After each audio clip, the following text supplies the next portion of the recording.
नमस्कार, न्यूज 24 देख रहे हैं आप। मैं हूं आपके साथ डॉक्टर मीना शर्मा। उत्तर प्रदेश में मायावती के एक संदेश ने पूरी सियासत में कई सारे सवाल खड़े कर दिए। यूजीसी में नए नियमों को लेकर मायावती ने साफ साफ कहा, विरोध करने वालों के अपने हित हैं और वो भी राजनीतिक। दशकों से जो राजनीतिक लाभ ले रहे थे या जो समाज, सवर्ण समाज खास करके संदेश दिया उन्होंने, और अपने संदेश से बीजेपी, कांग्रेस और समाजवादी पार्टी तीनों की कितनी चिंता बढ़ाई, किसको क्या इससे संदेश देने की कोशिश बहन मायावती ने की है, उत्तर प्रदेश की सियासत में इसका क्या असर और मायावती की राजनीति इससे कितनी प्रभावित। हमारे खास मेहमानों के साथ इसी पर विस्तार से चर्चा करते हैं हमारे वरिष्ठ सहयोगी Vijay Shankar, deputy news executive editor news 24, और ऋषिकेश कुमार, संवाददाता न्यूज 24 जुड़े हुए हैं। हमारे साथ मानस श्रीवास्तव, ब्यूरो चीफ उत्तर प्रदेश, और प्रमोद गोस्वामी जी, वरिष्ठ पत्रकार भी जुड़ चुके हैं। आप सभी का बहुत बहुत स्वागत है। विजय जी, शुरुआत आपसे ही करते हैं। एक मायावती का संदेश और उसके मायने न जाने कितने सारे, लेकिन सबसे पहला सवाल होता है कि मायावती खुद और उनकी पार्टी पर इसका क्या असर, क्या परिणाम, और आने वाले विधानसभा चुनावों के मद्देनजर इससे उन्होंने क्या संदेश दिया। मीना जी नमस्कार। सबसे पहले अगर देखा जाए तो यूजीसी के जो नए नियम है, इन नियमों को लेकर एक तरह से राजनीतिक दलों के बीच ये मंथन चल रहा है कि इसे किस तरह से हैंडल किया जाए, पब्लिक के बीच इस मुद्दे को लेकर के किस तरह से जाया जाए। वहां पे मायावती ने एक क्लियर लाइन ड्रॉ कर दी। अब इसके मायने क्या होंगे और इसका बीएसपी की फ्यूचर पॉलिटिक्स पर क्या असर होगा, इसे बिल्कुल जानना और समझना जरूरी है। दरअसल स्थिति यह है कि बीएसपी की आज की तारीख में राजनीतिक जमीन दिनों दिन सिकुड़ती जा रही है। ऑडियो नहीं आ रही है। मायावती किसी भी तरह से कोशिश कर रही है कि बीएसपी की जमीन को हासिल किया जाए। ऐसे में मुझे ऐसा लग रहा है कि मायावती ने अपने वोट बैंक को, कोर वोट बैंक को कंसोलिडेट करने के लिए जो इधर उधर छिटक रहा है, एक ऐसा मैसेज देने की कोशिश की है कि सीधे जो पिछड़ा समाज है, जो दलित समाज है, जो उनका कोर वोटर है, वो बीएसपी के साथ ही जुड़ जाए। एक दूसरी चीजें, लेकिन एक दो चीजें और है जिस पर हमें ध्यान देना चाहिए। क्या है कि राजनीति का तौर तरीका पिछले 10 वर्षों में बहुत बदल गया है। अब राजनीति सांकेतिक राजनीति तक सीमित नहीं रही। एक खास जाति का वोट किसी खास पार्टी को नहीं जाता। 24/7 पॉलिटिक्स का कल्चर शुरू हो गया है। तो ऐसे में राजनीतिक दलों को, चाहे मायावती हो या दूसरे राजनीतिक दल हो, उन्हें बहुत जमीन पर काम करने की जरूरत है। वहां पे जब दलित वोट बैंक की बात आती है, जो मायावती जो एक जिस फॉर्मूले पे काम कर रही है और उनको लग रहा है कि 2027 में उस फॉर्मूले के सहारे वो बीएसपी को मजबूत कर पाएंगी, सत्ता में ले आ पाएंगी, वो है DMO, Dalit, D for Dalit, M for Muslim, O for OBC. अब इसी वोट बैंक के जो बड़े दावेदार हैं वो अखिलेश यादव हैं, जो पीडीए के सहारे, यानी पिछड़ा दलित और अल्पसंख्यक के सहारे अपनी राजनीतिक जमीन को हासिल करना चाहते हैं, सत्ता में वापसी करना चाहते हैं। तो मायावती ने कहीं ना कहीं सवर्ण वर्सेस ऑल करने की कोशिश की है इस दाव के जरिए। जी, सवर्ण वर्सेस ऑल। अगर मायावती को पिछले लंबे समय से, जैसे उन्होंने अपने आप को सबसे इंडिया गठबंधन से दूर बनाए रखा, उन्होंने बीजेपी की बी टीम खुद को कई बार सुना, तो सवाल ये उठता है। ऋषिकेश जी, मैं आपके पास आ रही हूँ, और ऋषिकेश नजर नहीं आ रहे, प्रमोद गोस्वामी जी मैं आपके पास आ रही हूँ, कि उनके इस स्टैंड का बीजेपी के इस फैसले पर और बीजेपी की राजनीति पर उत्तर प्रदेश में क्या असर पड़ेगा। मीना जी, अभी विजय जी ने जो कहा उससे मैं काफी हद तक सहमत हूँ कि बसपा ने जरूर अपना जो वोट बैंक उसका खसकता जा रहा है, उसको समेटने के लिए उन्होंने सवर्ण वर्सेस अदर्स की जो बात कही, बिल्कुल ठीक है, इस बात से मैं पूरी तरीके से सहमत हूँ। लेकिन इस पूरे एपिसोड में अगर देखा जाए, मैं अपने नजरिए से अगर देखता हूँ, मुझे लगता है कि इससे सबसे ज्यादा नुकसान अगर है तो भारतीय जनता पार्टी का है, क्योंकि भारतीय जनता पार्टी के बारे में ये परसेप्शन रहा है, और परसेप्शन तो छोड़ दीजिए, उसमें निश्चित रूप से वर्तमान में उत्तर प्रदेश की जो राजनीति है वो कांग्रेस के बहुत कमजोर होने की वजह से, और अखिलेश या समाजवादी पार्टी के ओबीसी की राजनीति की वजह से, और मुस्लिम एम वाई फैक्टर कह लीजिए या अब पीडीए कह लीजिए, जो भी उसको नाम अलग अलग दे दीजिए, लेकिन राजनीति का उनके सोचने का नजरिया वोट बैंक वही है, और मायावती का दलित। तो सवर्ण जितना भी था, चाहे वो क्षत्रिय हो, चाहे ब्राह्मण हो, चाहे वैश्य हो, चाहे कायस्थ हो, ये सारा जो है एक बड़ा मंच जो था वो बगैर किसी के भारतीय जनता पार्टी उनके लिए एफर्ट्स डाले या उनके लिए कुछ करे, वो उनके साथ, या ये कह लीजिए कि एक प्रकार से वो उनकी मजबूरी थी या वो बंधुआ थे, वो भारतीय जनता पार्टी के फोल्ड में थे। लेकिन इस घटनाक्रम ने भारतीय जनता पार्टी को, मुझे लगता है, सबसे ज्यादा नुकसान पहुंचेगा या पहुंचाया है इससे। जो ये, और अगर आप एक चीज और देखिए कि इस मामले में बीजेपी से के फोर्स से इनको हटाने के लिए वो उनका मकसद विपक्ष का अब इस समय मुझे लगता है कि अपनी तरफ फोल्ड करने का तो जो है वो है ही टारगेट देने का, लेकिन उनका मकसद विपक्ष का, चाहे समाजवादी पार्टी हो, चाहे बसपा हो और चाहे कांग्रेस हो, उनका सिर्फ एक मकसद है कि इस कैसे भारतीय जनता पार्टी से इस खित्ते को अलग किया जाए या उसके प्रति एक नाराजगी को और व्यापक बनाया जाए।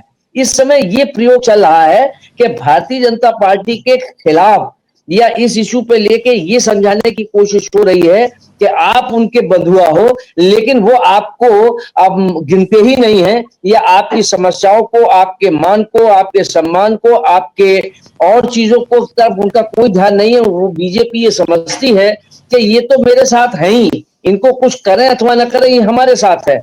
दलितों को जोड़ना है, पिछड़ों को जोड़ना है, पिछड़ों में भी पिछड़ों को जोड़ना है। तो भारतीय जनता पार्टी का कंसंट्रेशन पिछले 14 से लेके अब तक यही रहा है। सवर्णों के मामले में जो 4 वर्ग है, मैंने जो आपसे कहा कि ब्राह्मण, क्षत्रिय और कायस्थ, ये सारे के वैश्य, ये चारों के चारों को जो है वो पूरी तरीके से भारतीय जनता पार्टी के साथ इंटैक्ट रहे हैं।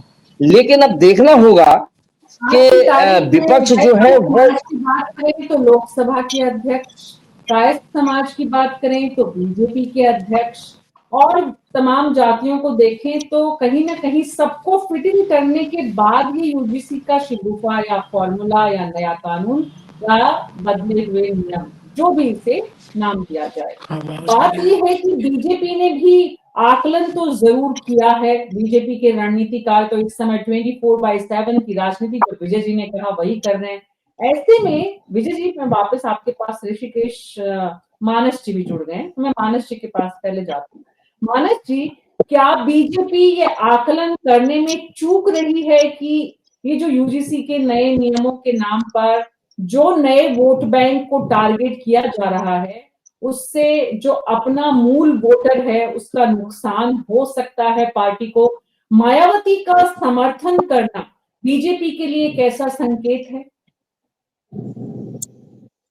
देखिए, मायावती की ये मजबूरी भी है कि वो अपने बेस वोट बैंक को, कोर वोट बैंक जो उनका है, उसको बचा के रखे। अब रही बात दूसरी भारतीय जनता पार्टी की, तो ये वो भारतीय जनता पार्टी नहीं है जो अटल बिहारी वाजपेयी के जमाने में हुआ करती थी, जहां पर ये कहा जाता था कि ये बनियों की पार्टी है, ब्राह्मणों और लालाओं की पार्टी है, कायस्थों की पार्टी, इस तरह से कहा जाता था। बीजेपी का जो नया अवतार है, जो नरेंद्र मोदी और अमित शाह की जो बीजेपी है, वो इस वोट बैंक की ताकत को समझते हैं कि जो 80% का जो वोट बैंक है, जिसमें दलित और पिछड़ा दोनों ही समाहित है, वो जानते हैं कि सरकार इन्हीं के दम पर बननी है और इसी से ही बहुमत आना। और इसका प्रयोग भी किया गया 2014 में, जो बहुत सफल भी रहा, जब पहली बार दलित वोट बैंक का बहुत बड़ा हिस्सा टूट करके भारतीय जनता पार्टी के साथ आया। और मायावती को एक जमाने में कहा जाता था कि यूपी हुई हमारी, अब दिल्ली की बारी है, जो इस तरीके के नारे दिए जाते थे, वो सब धराशायी हुए और बड़ी संख्या में भारतीय जनता पार्टी ने उत्तर प्रदेश में लोकसभा की सीटें हासिल की।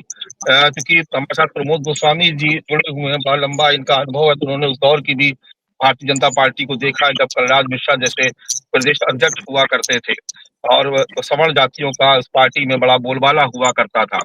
लेकिन धीरे धीरे जब ये भारतीय जनता पार्टी ने अपना स्वरूप बदला, उसके बाद से लगातार जो आप देख रहे हो कि पिछड़े वर्ग को ज्यादा तरजीह दी जाती है क्योंकि उनके वोट बैंक की तादाद बहुत ज्यादा है और सशक्त भी है। वो बहुत आर्थिक तौर से भी तमाम सारी जातियां उसमें बहुत मजबूत है और पॉलिटिकली भी बहुत मजबूत है। तो ये भारतीय जनता पार्टी इस बात को समझती है। दूसरी सबसे अहम बात यह है कि 2024 के लोकसभा चुनाव को नहीं भूलना चाहिए कि भारतीय जनता पार्टी को उत्तर प्रदेश में जो भारी नुकसान हुआ, उसके पीछे की बहुत बड़ी वजह थी कि इंडिया गठबंधन ये समझाने में कामयाब रहा दलित वोटर्स को और पिछड़े वोटर्स को कि बीजेपी की सरकार आई तो आपका बहुत नुकसान होगा, संविधान बदल जाएगा और उसके बाद आरक्षण को खत्म किया जाएगा। तो इन तमाम बातों को ध्यान में रखते हुए जब 2027 का चुनाव उत्तर प्रदेश में बहुत करीब है, 300 दिन से भी कम का वक्त बचा है, तो ऐसे में बीजेपी के लिए बहुत जरूरी हो जाता था कि वो इस वोट बैंक पर अपना भरोसा बनाए रखे, क्योंकि उनको ये लगता है कि जो सवर्ण जातियां हैं वो देर सवेर हमारे साथ जुड़ी जाएंगी, उनको आखिरी वक्त तक हम समझाने में कामयाब हो जाएंगे। हिंदुत्व के नाम पर उनके पास और क्या विकल्प है, ब्राह्मणों के पास या वैश्य समाज के पास, कायस्थों के पास और ठाकुरों के पास दूसरा क्या विकल्प है कि वो किस पार्टी में चले जाएं। लेकिन यहाँ पर इनको नहीं भूलना चाहिए कि उत्तर प्रदेश में ही मायावती एक नजीर है, एक उदाहरण है, जिन्होंने पहली बार सोशल इंजीनियरिंग पर काम किया, जिस पर लखनऊ के तमाम सारे प्रोफेसर ने शोध पत्र जारी किए। एक नया सब्जेक्ट लॉन्च किया गया लखनऊ विश्वविद्यालय में, जिस पे बाद में बहुत रिसर्च हुई, इस पे पीएचडी की गई। तो ये समझना चाहिए कि किस तरीके से मायावती ने एक प्रयोग किया और जब वो ब्राह्मणों को अपने साथ में लेकर के आई तो वही मायावती जो हमेशा बैसाखी के सहारे चलती थी, उन्होंने उत्तर प्रदेश में अपनी पूर्ण बहुमत की सरकार बनाई। तो यहाँ सबका समन्वय स्थापित करना बहुत जरूरी है। लेकिन जहां तक मेरी समझ है अपने इस पत्रकारिता के कैरियर में, तो एक बात जो मुझे बहुत स्पष्ट तौर पर नजर आती है कि दो बड़े महत्वपूर्ण बल्कि तीन ऐसे घटनाक्रम हुए जिससे भारतीय जनता पार्टी का संगठन थोड़ा सा बिलबिला गया है। पहला, जो ब्राह्मणों का सहभोज हुआ और उसके बाद जिस तरीके की चेतावनी जारी की गई, उससे बहुत आहत हुए। उसका सबसे बड़ा उदाहरण है कि टीएन पाठक ने दोबारा फिर से सोशल मीडिया पर पोस्ट किया और ये बताया कि ब्राह्मण किस तरीके से अपने हक को लेकर के जागरूक है और कैसे वो धर्म के साथ रहता है। दूसरी जो बड़ी महत्वपूर्ण घटनाक्रम हुआ जो बीजेपी के लिए बहुत नुकसानदायक है, वो है शंकराचार्य का विवाद। और जिस तरीके से शंकराचार्य को वहां पर अपमानित किया गया और जिस तरीके से ये विवाद बढ़ता ही चला गया और उसमें जिस तरीके से समाजवादी पार्टी और कांग्रेस ने आगे बढ़ करके शंकराचार्य का समर्थन किया, ये दूसरा बड़ा घटनाक्रम हुआ जो नुकसान हुआ। और इसके बाद अब ये तीसरी घटना जो यूजीसी के नए नियम, नए कानून को लेकर के है, उससे आप देख रहे हैं कि उत्तर प्रदेश के तमाम जनपदों में बहुत बड़ा उबाल है, बहुत बड़ी नाराजगी है। तो ये नाराजगी जो है सवर्ण समाज की, ये एक के बाद एक बढ़ती जा रही है और यही हालात रहे तो ये एक मौका होगा इंडिया गठबंधन के पास, मायावती जैसे नेताओं के पास कि वो बता सके कि हमने कितना सम्मान दिया। ये नहीं भूलना चाहिए कि मायावती ने अपने कार्यकाल में ब्राह्मणों को बहुत बड़ा सम्मान दिया। डीएसपी को लोग ब्राह्मण सतीश पार्टी कहने लगे थे, क्योंकि उस वक्त सतीश मिश्रा के पूरे परिवार का संगठन से लेकर सरकार तक इतना जबरदस्त बोलबाला था कि लगता था कि सरकार यही चला रहे, यानी ब्राह्मण ही सरकार चला रहा है मायावती की। ये अलग बात है कि उसमें जो उनका दलित वोट बैंक पे है उसमें कुछ नाराजगी हुई, लेकिन यहाँ ये भी याद रखना चाहिए कि अगर ये फार्मूला इतना ही फ्लॉप होता तो उसको अखिलेश यादव न लपकते। अखिलेश यादव के भी मन से हमने देखा कि उस वक्त तो हालांकि नहीं डिसाइड था कि अखिलेश यादव आगे मुख्यमंत्री बनेंगे, लेकिन जिस तरीके से वहां पर समाजवादी पार्टी के मंच पर, समाजवादी पार्टी के कार्यालय के भीतर खुद नेताजी मुलायम सिंह यादव की मौजूदगी में जिस तरीके के शंखनाद हुआ करते थे, जिस तरीके से ब्राह्मण नेताओं को अगली पंक्ति में बैठाया जाने लगा, तो ये माना गया कि समाजवादी पार्टी ब्राह्मणों की या यूं कहें सवर्णों की ताकत को पहचान चुकी है। यहाँ एक बात समझना और भी बेहद जरूरी है कि उत्तर प्रदेश में ब्राह्मण समाज जब जब वोट करता है तो वो बहुत प्लानिंग के साथ और बहुत रणनीति के साथ वोट करता है। इस बात में कोई शक शुबा नहीं है। ये कहा जाता है कि उसका पैटर्न बिल्कुल वैसा ही होता है कि जैसे मुस्लिमों का होता है कि वो तय करते हैं, उसके बाद एक साथ एक मुश्त वोट जाता है। एक आध फीसदी की बात नहीं, अब वो अपवाद सब जगह होता है। लेकिन ब्राह्मण इस बात को समझता है कि उसका सम्मान कहाँ है, उसकी जो पॉलिटिकल पावर है वो कहाँ पर, किस दल में ज्यादा सुरक्षित है, ज्यादा वो महफूज है। और समय समय पर उसने अपनी ताकत का एहसास कराया, चाहे वो जब जब अपमान की बात आई, जब ठाकुरों का एक बहुत बड़ा ग्रुप था, और प्रमोद गोस्वामी जी को तो बिल्कुल अच्छी तरीके से याद होगा, गंगा बख्श सिंह के दौर में जब राजा भैया और तमाम ठाकुर नेताओं पर पोटा की कार्रवाई की जा रही थी, उस वक्त उस वक्त बहुत बड़ी नाराजगी देखी गई थी और पूरा ठाकुर विधायक जो था वो लामबंद हुआ अमर सिंह के नेतृत्व में। और उस वक्त अमर सिंह जो है अमर सिंह ना होकर के ठाकुर अमर सिंह हो गए और उस वक्त एक बहुत बड़ा बदलाव, बहुत बड़ा विद्रोह हुआ था भारतीय जनता पार्टी में, जिसका खामियाजा बहुत लंबे समय तक बीजेपी ने भुगता भी था। तो अब जो वर्तमान परिस्थितियां हैं, जो वर्तमान राजनीतिक हालात है, उसमें भारतीय जनता पार्टी खुद अपने लिए मुसीबत खड़ी कर रही है। वो नहीं समझ पा रही कि अगर उसका कोर वोट बैंक, वो बेस वोट बैंक अगर खिसक गया तो जो बाकी जो वोट बैंक है वो भी बहुत दिन तक टिक नहीं पाएगा, क्योंकि हर पार्टी की अपनी विचारधारा होती है। जैसे ही आप अपनी विचारधारा से अलग होते हैं, वैसे ही आपकी इमारत गिरना शुरू हो जाती है, चाहे वो इमारत कैसी भी हो, किसने भी बनाई हो और वो कितनी ही मजबूत क्यों ना हो। अगर नींव हिलेगी तो इमारत के गिरने का खतरा हमेशा बना रहता है। जी हीना जी। जी। मानस जी की बात से एक मुझे बहुत उत्तर प्रदेश की सियासत में उथल पुथल के संकेत जो समझ में आ रहे हैं, विजय जी उस बात को आगे बढ़ाती हूँ। योगी आदित्यनाथ के लिए बहुत बड़ी चुनौती ये यूजीसी का मसला बन सकता है। देखिए मीना जी, मानस जी बहुत लंबे समय से माफी चाहती हूँ, ऋषिकेश जी बहुत देर से इंतजार कर रहे हैं, मुझे फ्रेम में जी नजर नहीं आ रहे थे तो आई थॉट कि वो निकल गए हैं कहीं काम से। जी ऋषिकेश जी, मैं आपके पास आ रही हूँ। ऋषिकेश जी, बात ये है कि यूजीसी के नियमों में बदलाव सरकार बहुत सोच समझ कर ला रही है। इसमें कोई अमित शाह और नरेंद्र मोदी की सियासत में कुछ भी अनायास या अचानक या बिना रणनीति के नहीं होता है। लेकिन पूरी की पूरी नई पीढ़ी को प्रभावित करने वाले ये नियम अगर राजनीतिक मंशा के साथ लाए गए हैं तो उसके नफा नुकसान को तोल कर लाए होंगे। ऐसे में मायावती का ये जो बयान है, ये दिल्ली से लेकर उत्तर प्रदेश में बीजेपी की कितनी चिंता बढ़ाने वाला है, खास करके योगी आदित्यनाथ। मीना जी, देखिए इसका जवाब लगभग मानस सर ने दे दिया है लखनऊ से।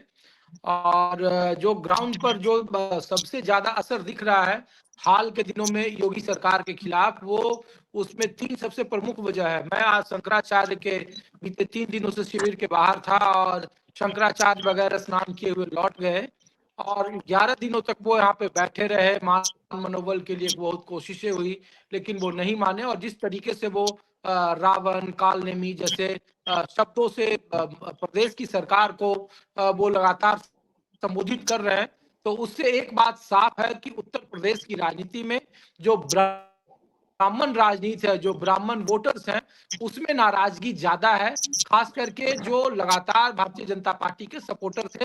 लेकिन योगी आदित्यनाथ के मुद्दे पर ब्राह्मणों का एक बड़ा वर्ग नाराज होता हुआ दिख रहा है। जमीन पर ये वोट में कितना तब्दील हो पाएगा, नहीं हो पाएगा, ये कहना मुश्किल है। अब राजस्थान में भी देखिए कि जो S4 का जो गठन हुआ और वो ओबीसी के नए जो खास करके यूजीसी के नए गाइडलाइन को लेकर जो प्रदर्शन हो रहे हैं और जो कमेटियां बनी है, तो उसका असर राजस्थान में भी दिख रहा है। क्योंकि उत्तर प्रदेश में चुनाव है अगले साल, तो यहाँ भी ज्यादा तौर पर दिख रहा है। और यहाँ जो ब्राह्मण बनाम जो ठाकुर की राजनीति है, उसको और ज्यादा हवा मिल रही है। खास करके जो अभी मुक्तेश्वरानंद के स्नान का मामला था और उसमें जो रही सही कसर थी, वो यूजीसी का जो नया गाइडलाइन है, रेगुलेशन है, आप यूनिवर्सिटी में कहीं चले जाए, बीएचयू में चले जाए, आप कानपुर चले जाएं, आप अलीगढ़ चले जाएं, आप किसी भी तबके से बात करें तो वहां पे अगड़ा और पिछड़े की राजनीति शुरू हो गई है। खास करके सवर्णों में जितना मुखालफत ब्राह्मण जो जाति के छात्र हैं या बिरादरी के हैं, वो जितना ज्यादा मुखालफत कर रहे हैं, शायद सवर्णों के जनरल कोटे में, जिसमें अग्रवाल भी हैं, जिसमें गुप्ता भी हैं, जिसमें बनिया समाज भी है, कायस्थ भी है, राजपूत भी है। वापस जुड़ेंगे ऋषिकेश जी, तब तक मैं विजय जी वापस आपके पास आती हूँ। जो बात ऋषिकेश कह रहे थे उसी को आगे बढ़ाते हैं। ऐसा लगता है कि ब्राह्मण जो फैक्टर है और मायावती और बहुजन समाजवादी पार्टी का जो ब्राह्मण के साथ गठजोड़ का इतिहास रहा है, ये यूजीसी का जो फॉर्मूला है वो समाजवादी पार्टी को भी बड़ी चुनौती देने वाला इस वक्त नजर आ रहा है। कि अगर मायावती इस मैदान में आ गई हैं और अगर मायावती आने वाले दिनों में और एग्रेसिव हो जाती हैं इस मुद्दे को लेकर, ब्राह्मण उनके साथ चले जाते हैं, तो समाजवादी पार्टी के लिए भी चिंता की बात है।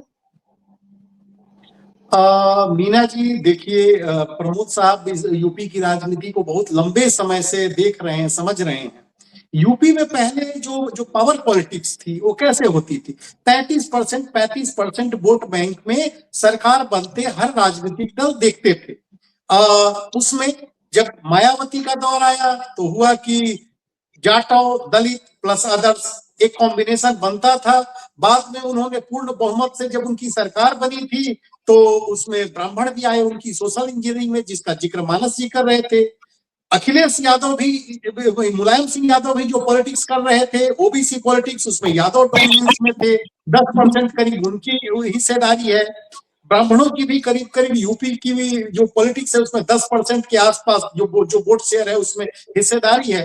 तो ये 33% वोट वाली राजनीति थी। वो उसी के इर्द गिर्द अभी भी अखिलेश यादव और मायावती की राजनीति परिक्रमा कर रही है। लेकिन आप उससे थोड़ा आगे देखिए, बीजेपी कौन सी राजनीति कर रही है? बीजेपी 50% प्लस वोट की राजनीति कर रही है। अगर मान लीजिए कि जो मायावती जिस फॉर्मूले पर काम कर रही है, उसमें वो किसका वोट काटती दिख रही है? अखिलेश यादव का, और अखिलेश यादव मायावती का वोट काटते दिख रहे हैं। अगर ये कॉम्बिनेशन में एक दोनों दूसरे का वोट काट रहे हैं तो इसमें फायदा किस तरफ जाएगा? आप उसको थोड़ा सा देखिए।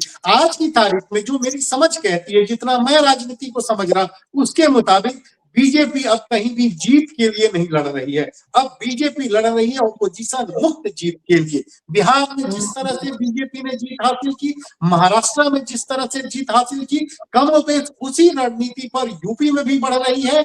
और अभी जो हमें डेवलपमेंट्स दिख रहा है वो हो सकता है वो यूपी की पॉलिटिक्स में एक टेस्टिंग बलून की तरह है, ताकि जिससे वो देख सके कि एक घटना का रिएक्शन क्या होता है। क्योंकि अभी 6 राज्यों में चुनाव है, अभी इस साल भी 6 राज्यों में है, उसके बाद अगले साल भी पंजाब में है, उत्तराखंड में है, शुरुआती दौर में ही आपका उत्तर प्रदेश में है। तो अगर उत्तर प्रदेश की ही बात करें तो बीजेपी एक बड़ी कनवास पर पॉलिटिक्स कर रही है, जहां उसका 50% प्लस वोट का टारगेट है। वही बीएसपी अभी जो है वो अपना वजूद बचाने, अपनी राजनीतिक जमीन बचाने के लिए संघर्ष करती दिख रही है। समाजवादी पार्टी किसी तरह से पावर में आने के लिए संघर्ष करती दिख रही है। तो तीनों के जो रणनीति है उसमें जमीन आसमान का अंतर मुझे दिखाई दे रहा है। जी, हमारे दर्शक जो इस कार्यक्रम को देख रहे हैं कुछ उनकी प्रतिक्रियाएं लेते हैं। सुधीर कुमार हैं, उनका कहना है कि ब्राह्मण समाज का बहन कुमारी मायावती ने बहुत सम्मान किया है। मैं भी बहुत सम्मान करते हुए आप सभी लोग बसपा में आइए, आपका दिल खोलकर स्वागत करते हैं। ऐसा लगता है कि ये बसपा समर्थक हैं। ज्यादातर लोग जिनकी प्रतिक्रियाएं देख रही हूँ मैं, राजेश कुमार हैं, उनका कहना है कि फिर 5वीं बार बीएसपी की मांग। बीएसपी जिंदाबाद, बहन जी जिंदाबाद, ये नेमी चंद कह रहे हैं बड़ी संख्या में। जितेंद्र कुमार का कहना है कि सपा की सरकार, वी सपोर्ट यूजीसी 100%, ये भी कहा जा रहा है। ऐसा नहीं है कि सिर्फ यूजीसी का विरोध ही हो रहा है, दोनों तरफ की जो है वो कहानी समझ में आ रही है। प्रमोद गोस्वामी जी, बहुत इंपॉर्टेंट बात, एक फैक्ट मैं जब अगर उसको जोड़ दूं, अभी अचानक मेरी नजर पड़ी और उस पर मैं देख रहा था आने से पहले, तो प्रमोद जी उस पर और ज्यादा रोशनी डालेंगे। 9th लोकसभा में बीएसपी को कुल वोट मिले थे 2.07%। 4 सीटें जीती थी, 245 सीटों पर लड़ी थी पार्टी। 18वीं लोकसभा में 288 सीटों पर लड़ी और वोट मिले 2.07, यानी 35 साल बीएसपी, 35 साल पहले बीएसपी जहां खड़ी थी वहीं आज की तारीख में 2024 में आके खड़ी हो गई। जी मीना जी। ऐसे में जो बात आपने कही है और जिस पर पूरे देश को ध्यान देना चाहिए, खास करके राजनीति में दिलचस्पी रखने वाले लोगों को, वो ये है कि ऑपोजिशन विमुक्त कैसे सत्ता में अपने आप को स्थापित किया जाए। बीजेपी का लक्ष्य और बड़ा हो गया है। प्रमोद गोस्वामी जी। नहीं मीना जी, देखिए विजय जी ने ये बात बिल्कुल ठीक कही है, इससे मैं पूरी तरीके से सहमत हूं कि बीजेपी का लक्ष्य अब 35%, 32% पर नहीं है। वो 50% अपना लक्ष्य लिए। उसका लक्ष्य है कि हम बिल्कुल विपक्ष को जो है राजनीति के नेपथ्य में डाल रहे हैं, ये लक्ष्य है। बिल्कुल सहमत हूं इस बात से, लेकिन उसके बावजूद कई चीजें इस बार 27 में संभवतः देखने को मिल सकती हैं। एक तो यूजीसी के मामले पर केवल ब्राह्मण नहीं, इसमें आप देख लीजिए कि बीजेपी के जो पूर्व सांसद रहे, उनका बेटा सांसद है बीजेपी से, एमएलए है ब्रजभूषण शरण सिंह, राजा भैया, ये बिल्कुल मतलब योगी जी के बहुत करीबी, ब्रजभूषण जी को हटा दीजिए, राजा भैया तो उनके करीबी ही माने गए हैं, उनसे निकट संबंध रहे हैं। या क्षत्रिय राजनीति की बात करें तो ये लोग जो दो क्षत्रिय हैं ये प्रभावशाली हैं, और इन लोगों का भी ये कहना है कि यूजीसी का खुल के विरोध कर रहे हैं, और कहीं ना कहीं अपरोक्ष रूप से वो इसका विरोध करते हुए आंदोलन के लिए भी लोगों को प्रवोक कर रहे हैं। तो एक तो ये चीज है। दूसरी जो बीएसपी की बात है, बीएसपी मुझे लगता है इसके बयान का मैं कोई बहुत ज्यादा संज्ञान नहीं लेता हूं, क्योंकि बीएसपी के साथ एक ये चीज चश्मा है कि वो भारतीय जनता पार्टी की बी टीम है, इसलिए उसका कोई इम्पैक्ट नहीं होगा। हाँ, अगर बसपा जो है वो बीजेपी के साथ ज्वाइन कर ले और उसके साथ मिलकर कॉम्बिनेशन के साथ अगर आती है तो ये हो सकता है कि कोई चीज समीकरण बन जाए, लेकिन बीएसपी के खाली बयान से मुझे नहीं लगता है बिल्कुल भी कतई कि उसको कोई उसका लाभ मिलेगा। हाँ, ये बात जरूर है कि इस बयान से जो है वो बीजेपी को थोड़ा सा राहत दे सकता है कि हाँ भाई देखिए दलित, हमारा समाज दलित को समझाने की बात कर सकते हैं, अदरवाइज मुझे नहीं लगता। तीसरी देखिए आप जो ये बात अभी मैं जो विजय जी और मानस की दोनों को जोड़ के मैं कह दूं कि अगर आप देखें तो राजस्थान में करणी सेना का क्षत्रियों ने जो विरोध, और करणी सेना बनी थी विरोध किया था, उसका लोकसभा में इंपैक्ट देखने को मिला। आपकी अगर ये ब्राह्मण अगर जैसा कि अभी एक स्टैंड बनाए हुए, अगर ये स्टैंड बना रहा और भारतीय जनता पार्टी उनको न समझा पाई या यूजीसी में कोई बदलाव ऐसा नहीं किया जिससे वो कन्विंस हो, तो मुझे लगता है कि इसके व्यापक असर होंगे। मैं एक चीज और इसमें जोड़ दूं, चूंकि मुलायम सिंह यादव एक बात कहा करते थे बराबर कि मुझे अगर एक ब्राह्मण गांव में मिल जाए तो मैं प्रदेश नहीं देश की राजनीति बदल दूंगा, ये उनका सोचना था। और हालांकि उनके साथ जुड़ा नहीं रहा ब्राह्मण, लेकिन बाद में अंतिम समय में आके मुलायम सिंह ने भी ये इस चीज को समझा और कोशिश की कि ब्राह्मणों को जोड़ा जाए, और अखिलेश उस दिशा में काम कर रहे हैं। उनके इस बीच में बयान भी आए हैं, और वो कहीं ना कहीं मतलब जो पीडीए बनाया उसमें ये जताने की भी कोशिश कर रहे हैं, भले ही नाम ना हो, लेकिन के इसमें पीडीए में पंडित भी हैं, ब्राह्मण भी, मतलब उनके कहने का संदेश ये दे रहे हैं, तो ब्राह्मण को जोड़ने का उनका एक आधार है। तो मुझे लगता है कि इसमें अगर भारतीय जनता पार्टी अगर यूजीसी के मामले में अगर कोई बदलाव नहीं करेगी तो दिक्कत होगी। और दूसरे एक चीज और आप ये देखिए, शंकराचार्य मतलब एक तो करेला और नीमचा था, एक तो यूजीसी, इससे पहले जो है शंकराचार्य जी महाराज, शंकराचार्य जी को लेके सवर्णों में विशेष रूप से, चाहे वो क्षत्रिय हो, चाहे ब्राह्मण हो, चाहे वैश्य हो, और चाहे वो श्रीवास्तव हो, वो कहीं ना कहीं उनका एक कह दिए धर्म के प्रति लगाव ज्यादा रहता है। और ये जो चीज घटना हुई है ये कहीं ना कहीं उनके मन को, और वो भी उसके लिए कि जो भारतीय जनता पार्टी जो सनातन की बात करती है, धर्म की बात करती है, मंदिर की बात करती है, वहां उसके सरकार में रहते हुए बटुकों का बाल पकड़ के, शिखा पकड़ के खींचा जाए, तो ये लोगों के गले उतर नहीं रहा है। इसके क्या परिणाम होंगे ये तो 27 के नजदीक आने पर ही हम लोग इसकी व्याख्या कर सकेंगे या समझ सकेंगे कि क्या रुख है। भारतीय जनता पार्टी भी इसको लेकर चिंतित है। एक बूंद जोड़ा जा रहा है 27 के लिए, और उस घटनाक्रम के तहत उस सिलसिले में कांग्रेस पार्टी इसे कितना मुद्दा बना पाएगी, कांग्रेस पार्टी कहां स्टैंड करती है, कांग्रेस पे इस पर क्या इसका असर आप देखते हैं विजय जी?